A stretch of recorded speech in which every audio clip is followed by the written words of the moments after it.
Welcome to Personality Mentorship. My name is Mark Mbogwa, and once again, I really appreciate your feedback and responses. Now, please go ahead and watch part 1 and part 2 of this inspirational motivation, because this video, that is part 3, is going to have a lot of punching power behind it, because I'm really going to go direct when it comes to gifts and callings with this statement among many. God wants to use your scars. I know there's a lot of things to talk about when you talk about gifts and callings, and everybody is in a hurry to know, what kind of gift do I have? What is my area of calling? Today I'm using a very different angle to this. God wants to use your scars.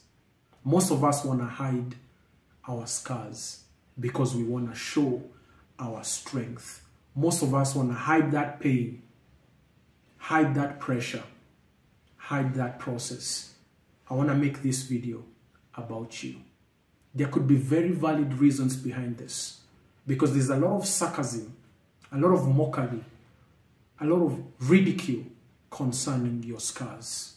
So why would God use them? Simply because there's a generation that is not just inspired by your power. They want to know your pain. There's a generation that's not just inspired by your greatness. They want to know how you began from the ground. There's a generation out there, yes, you're walking in great purpose, but it's inspired by the process you went through. That is how God uses your scars. And it's time not to hide them.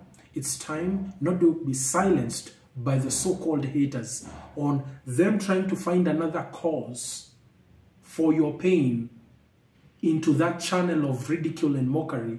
But God has a different plan for you, because there's a generation that is hungry for what you went through. This is where, before all this multiplication and growth, where is your lunchbox?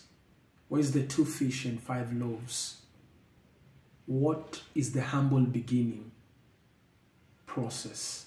And I'm here to break it down through the personalities. That is why I'm insisting you go and watch part 1 and part 2 to understand how you can actually rise above the frustration and identify the power behind your gifts and callings. Ladies and gentlemen, I'm going to use these props right here. For those of us who twist and crumple the wrapper, there's a generation out there that wants to know how you began with just what you had. That's your lunchbox.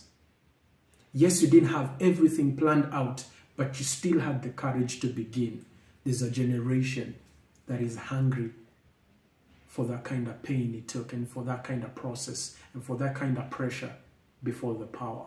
For those of us who leave the wrappers as they are and fold the wrapper, there's a generation that is hungry for the structure you put behind the little that you had before you could manage so much, before all this greatness that you now have or you're yet to have. Show me how you began by managing the small things. Is this why God says, never despise the humble beginnings? It's Mark Mbogwa, the personality coach, reminding you to be everything God wants you to be.